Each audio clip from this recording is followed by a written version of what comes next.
नमस्कार दोस्तों, मैं हूं प्रदीप डबास और आज का सबसे बड़ा, सबसे राजनीतिक और सबसे दिलचस्प सवाल क्या हो सकता है?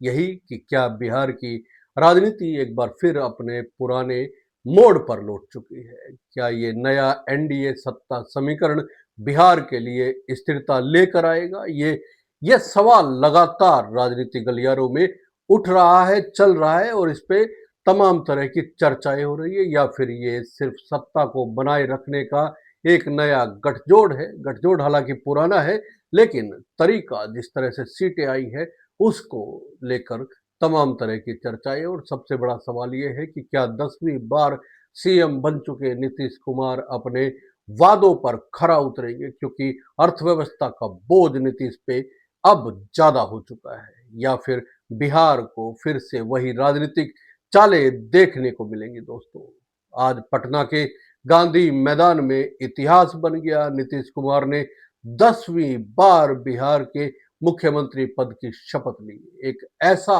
आंकड़ा जो न सिर्फ बिहार बल्कि पूरे देश की राजनीति में अनोखा है। मंच पर प्रधानमंत्री नरेंद्र मोदी, गृह मंत्री अमित शाह, जेपी नड्डा, कई राज्यों के मुख्यमंत्री, यानी कि पूरा एनडीए आज अपनी ताकत दिखाने के लिए मौजूद था। लेकिन सवाल यहीं से उठता है, क्या ये शक्ति प्रदर्शन बिहार के लिए था या 2029 की राजनीति की तैयारी इसे कहा जाना चाहिए? और क्या ये गठबंधन बिहार की को स्थिरता देगा या आने वाले समय में नए संघर्षों की भूमिका लिखी जा रही है?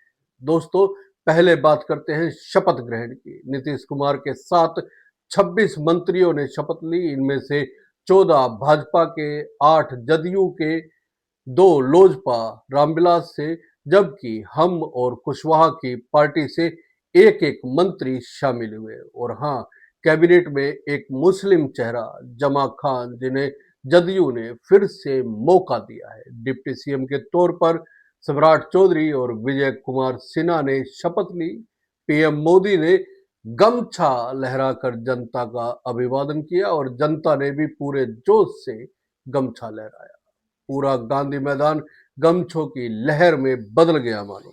मंच पर चिराग पासवान, मांझी, जेपी नड्डा, सबके बीच राजनीतिक गर्मजोशी साफ दिख रही थी। लेकिन दोस्तों, गर्मजोशी के बीच कई सवाल भी गर्म हो रहे हैं। क्या ये गठबंधन सिर्फ सत्ता का गणित है? क्योंकि आप याद कीजिए, नतीजे आने से पहले तक नीतीश कुमार को मुख्यमंत्री बनाए जाने के सवाल पर भारतीय जनता पार्टी के नेता हमेशा टाल मटोल करते दिखाई देते रहे। तो क्या नीतीश कुमार बीजेपी की अब मजबूरी थे? क्या जनता के मुद्दे भी मंच पर मौजूद थे या सिर्फ मुस्कान और कैमरे?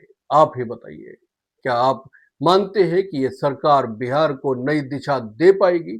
दोस्तों, नीतीश कैबिनेट में 13 नए चेहरों को मौका दिया गया है। Shreyasi Singh, Commonwealth gold medallist, Jamui की तेज तर्रार विधायक रामकृपाल यादव, जिन्होंने बाहुबली रितलाल यादव को हराया। एलजेपी आर से संजय कुमार और संजय सिंह को भी मौका मिला है। संजय सिंह वही है जिन्होंने महुआ से तेज प्रताप यादव को हराया। लेकिन यह सबसे दिलचस्प बात, उपेंद्र कुशवाहा के बेटे दीपक प्रकाश को मंत्री बनाया जाना है।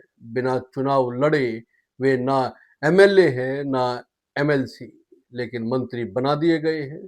तो लोग पूछ भी रहे हैं कि ये बिना चुनाव लड़े अगर सरकार में मंत्री बन सकते हैं तो किस चीज का इनाम उन्हें दिया जा रहा है? दोस्तों, एक और बेहद महत्वपूर्ण बिंदु है। नीतीश कैबिनेट में 3 महिलाएं हैं। 11% की महिला भागीदारी इसे कहेंगे। कुछ लोगों के लिए ये प्रगति है तो कुछ के लिए ये सवाल है। श्रेयसी सिंह, रमा निषाद और लेसी सिंह, ये तीनों चेहरे बिहार की राजनीति में नई ऊर्जा ला सकते हैं। लेसी सिंह 6 बार की विधायक हैं, एक बार फिर मंत्रिमंडल में है। रमा निषाद पहली बार विधायक बनी है और अब मंत्री भी। श्रेयसी खेल जगत से राजनीति में आया हुआ एक दमदार चेहरा है।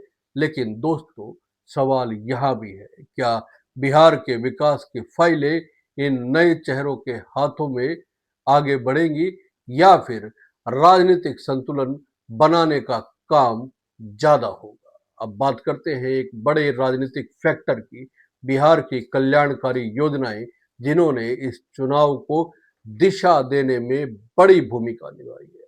वो 10,000 रुपया जो महिलाओं के अकाउंट में चुनाव के दौरान और चुनाव से पहले आए, उसको भूला नहीं जा सकता। लेकिन उसके अलावा पोल्स मैप के आंकड़े जो कहते हैं वो बड़े रोचक है।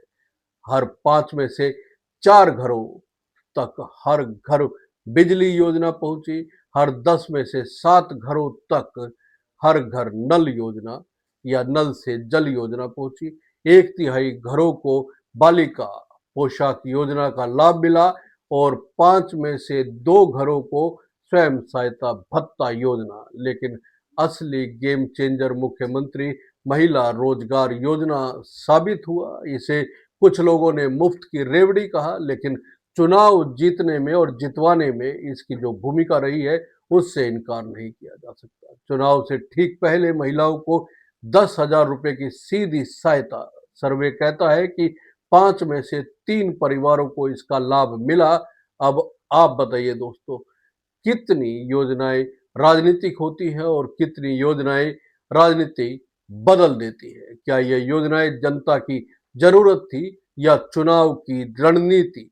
क्योंकि बीजेपी कभी फ्री बीज को लेकर बेहद मुखर दिखाई देती थी। अब बात करते हैं शपथ ग्रहण समारोह के सबसे यादगार पलों की। समारोह खत्म होते ही पीएम मोदी मंच पर आगे आए। उन्होंने नीतीश कुमार का हाथ पकड़कर जनता की ओर बढ़ाया, मंच पर मौजूद हर मंत्री के पास जाकर उत्साह बढ़ाया, फिर जनता की ओर झुककर 5 बार अभिनंदन किया और गमछा लहराकर लोगों का धन्यवाद किया। पूरा गांधी मैदान गमछों की लहर में मानो डूब गया। फिर शपथ ग्रहण नहीं, ये एनडीए का पावर शो था। लेकिन दोस्तों, इतनी ताकत, इतना प्रदर्शन क्या बिहार की राजनीतिक मजबूरी है या ये बिहार को राजनीतिक मजबूती देगा, या ये गठबंधन आने वाले समय में फिर किसी मोड़ पर कहीं दरकने की स्थिति में ना पहुंच जाए? क्योंकि हम पहले भी देख चुके हैं नीतीश कुमार का राजनीतिक पलटाव कैसा रहता है। आप क्या सोचते हैं? कमेंट बॉक्स में जरूर बताइए। आपके विचार बेहद महत्वपूर्ण हैं। दोस्तों, नीतीश कुमार ने 10वीं बार शपथ ली है। एक रिकॉर्ड, एक अनुभव, एक असर, सब कुछ उनके साथ है। लेकिन बिहार की जनता सिर्फ चेहरों से खुश नहीं होती, ये भी सब जानते हैं। वो चाहती है सुशासन, रोजगार, सुरक्षा और स्थिरता। लेकिन रोजगार की बात करें तो चुनाव खत्म होने के बाद बिहार से लौटते युवाओं को ट्रेनों में चढ़ने का दृश्य सबने देखा है। वो सीन कोई भूला नहीं जा सकता।